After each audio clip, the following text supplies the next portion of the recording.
hindi po ito forum shopping. This is the first time that a member of the Duterte family has filed an actual case, no? How can it be forum shopping, no? There is no identity of parties, okay? The first element of a forum shopping is there must be identity of parties. Yung nag-file sa isa doon, Marcos yun, in her capacity as chair of the, I think, Foreign Relations Committee. Ang nag-file dito, anak na mismo. So, how can there be identity of parties here, no? So, I don't think there is forum shopping. And double jeopardy, ay my God naman, no? Aral-aral siguro konti din, no? Kasi kang double jeopardy would only attach if there is already a case filed in court. And at the very least, there is already an accused, no? And the accused has already been arraigned. Ito nga, sa ombudsman pa lang ito, parang sa ombudsman pa lang ito for the determination of whether or not there is probable cause, no? Whether or not the respondents here have probably committed the offense charged, no? And that they are probably guilty thereof. So there is no double jeopardy po sa medyo wala pong basihanan yung mga paratang sa na sinasabi po nila.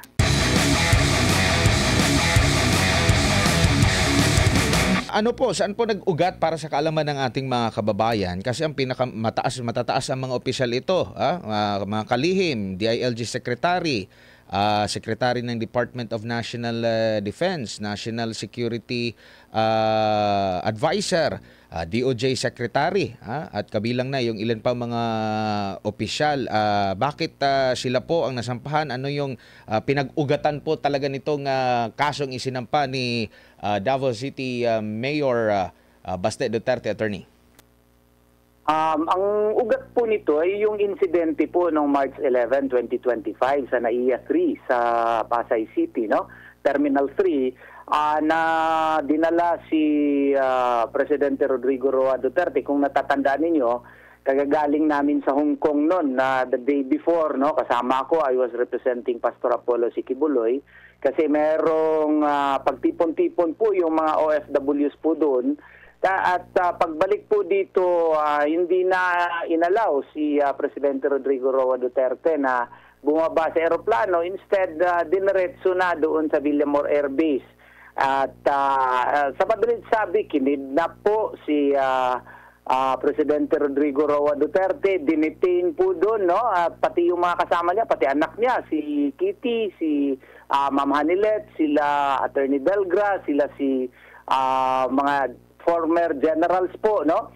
At saka nung nag-request ng medical assistance, hindi po pinagbigyan. Tapos yung pag-assault, no, qualified direct assault against kay Attorney Martin Belgra, yung crime of expulsion, pagpaalis sa bansa, forcible expulsion of President Rodrigo Roa Duterte, at saka yung pag-deny ng legal assistance, yung hindi ako pinapapasok doon, no, nag-invoke na ako Republic Act 7438, no, hindi pa rin ako pinapasok, si Vice President Sara Duterte, hindi rin pinapasok. At usurpation of judicial functions, yung kunwari yung prosecutor naging huwis na, no? Sabi ni Secretary Rimulya, they were acting daw like they were performing judicial functions. At saka lastly, violation din ng RA 3019 under Section 3A, 3E. So, in effect, 11 high government officials po and John Does ang kinailan namin for 9 separate crimes po. Ito pong final po namin dito sa ombudsman po kaninang umaga. 8 o'clock in the morning na receive po formally 8:58 in the morning po. Ano naman po yung kaibahan nito doon sa isinampa rin na kaso dyan din po sa ombudsman ni Senadora Amy Marcos, considering yun din po ay investigasyon ng kanyang komite ng Senado na may kaugnayan pa rin po dito po sa allegedly pagkidnap nga dito kay former President Rodrigo Duterte papuntang Hague, Netherlands? Malaki pong pinagkaiba nito, no? Kasi ang nag-file dito yung anak na mismo ni President Rodrigo Roa Duterte, kasi hindi naman maka-file si former president kasi kinulong nila, ipinakulong nila doon sa ICC. And ang mga naka-execute po ng affidavits dito ay ibang-iba kasi yung mga dating, yung mga nakasama mismo ni President Rodrigo Roa Duterte ang nag-execute ng mga affidavits dito na may personal knowledge talaga sa pangyayari. Pati na rin si Attorney Martin Delgra nag-execute ng affidavit. At saka ako, nag-execute din ako ng affidavit. Ito po ang pinagkaiba dito kasi ang mga taong nag-execute dito ay yung may mga personal knowledge talaga kung anong nangyari doon sa loob ng ng Villamor Air Base po. Oo, kasi sinasabi nila, halimbawa, actually, mayroong nag-comment dito sa post mo. Di ko lang alam kung nabasa mo na ito, attorney. Sabi ng isang commenter, I think if not double jeopardy case, forum shopping, the case was already dismissed by the same quasi-judicial body. Anong masasabi niyo po rito, attorney? Sige lang, opinion niya yun. Pero para naman malaman niya, magiyahan natin siya. Hindi po ito forum shopping. This is the first time that a member of the Duterte family has filed an actual case, no? How can it be forum shopping, no?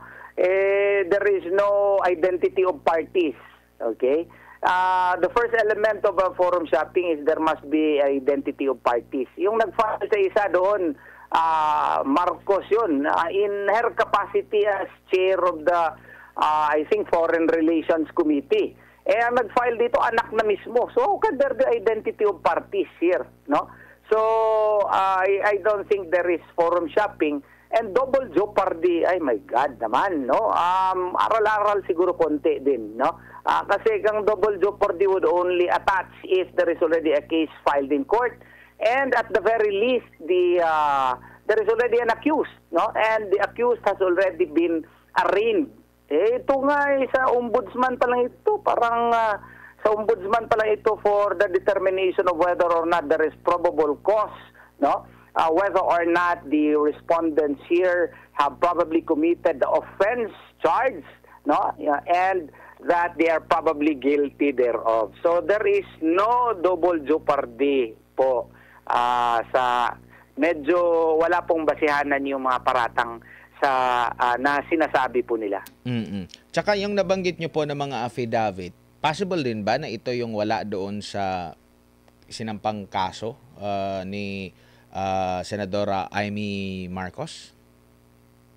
Posible po na wala ito doon kasi ito po yung mga persons talaga na nandun mismo sa sa Villamor Air Base during the incident na nagperma talaga ng mga affidavits po detailing their personal knowledge as to what actually happened on March 11 of 2025. Kaya nga, ang kidnapping nga dito, 8 counts Yung arbitrary detention, 8 counts. Kasi 8 yun sila So, yun po ang pinagkaiba po doon sa final po ni Senator Marcos. Opo, good evening, Attorney. Si MJ po ito. Actually, yung question ni Edmar kanina at comment ng netizen sa ating palatuntunan, yun din po ang naging depensa ni Secretary Boying. Sabi niya, it's really forum shopping and it's meant to actually try to shoot down my aspiration to become ombudsman. At meron siyang bagong pahayag dito, Attorney. Sabi niya, and I think the JBC can see through this kind of acts that are being perpetrated. They're trying to make it a political spectacle, but it should not be, end of quote. Anong masasabi mo dito, Attorney? That is his opinion, but that opinion has no basis. Why? Because there is no forum shopping in this case because the first element is absent. Huwag na natin pag-usapan yung ibang elemento. Is there identity of parties here? There is no identity of parties. There can only be forum shopping if, kunyari, si Acting Mayor Sebastian Duterte nag-file ng kaso sa Fiscal's Office, Prosecutor's Office po ng Pasay kasi sa Pasay yun nangyari. Ina-dismiss. Nag-file na naman siya ulit sa Office of the Ombudsman. Ayun, forum shopping yun. Paano ito magka-forum shopping? First time siya nag-file dito sa Ombudsman. This is the very first time na nag-file siya. Yung nag-file naman dun sa isa, ay si Senator Amy Marcos. How can there be forum shopping? The purpose here is to make those persons responsible for the kidnapping, expulsion of our beloved former president on March 11, 2025, answer for the wrongs, grave wrongs that they have committed against the former president and his family. Kasi ang nagsuffer po nito yung yung pamilya niya. Kaya nga ang aming minimithi po dito ay magiging people of the Philippines na ito, people of the Philippines versus John Vic Rimulya o people of the Philippines versus Jesus Crispin Rimulya. Kasi when there would be probable cause that would be found, which is enough for the filing of the appropriate cases against them before the proper courts, then magiging people of the Philippines po ito. And kung by way of consequence, one of the consequences would be hindi siya ma-appoint ng office of the Ombudsman, effect lamang yun, consequence lamang yun sa pag-file namin ng complaint po. Kasi karapatan po ng pamilya ng mga Duterte na mag-file po ng kaso, kriminal at saka administrative sa mga kumidnap po, sa mga nagkidnap po kay Tatay Digong at saka commit ng iba't ibang crimes, arbitrary detention, violation of Republic Act 9745, qualified direct assault, expulsion. Ano yung expulsion? Yung pilit mong ipaalis sa bansa, no? Usurpation of judicial functions kasi under the Rome Statute. Attorney? Muna doon sa korte. Hello? Yes, Opo. yes sir. Go ahead, sir. Go ahead po. Wala. Dapat dalahin muna nila sa korte para marinig kung ano ba ang basihanan ng pagdakip sa kanya. That is mandated not only under the Rome Statute but likewise under Articles 8 and 9 of the Universal Declaration of Human Rights, as well as Article 9 of the International Covenant on Civil and Political Rights, and even under the 1987 Constitution, under Article 3, Bill of Rights of the 1987 Constitution. All of these, laws and Constitution, our Constitution, were not followed by the respondents in this case. That is why the Duterte family, especially Acting Mayor Sebastian Duterte, decided to file this case.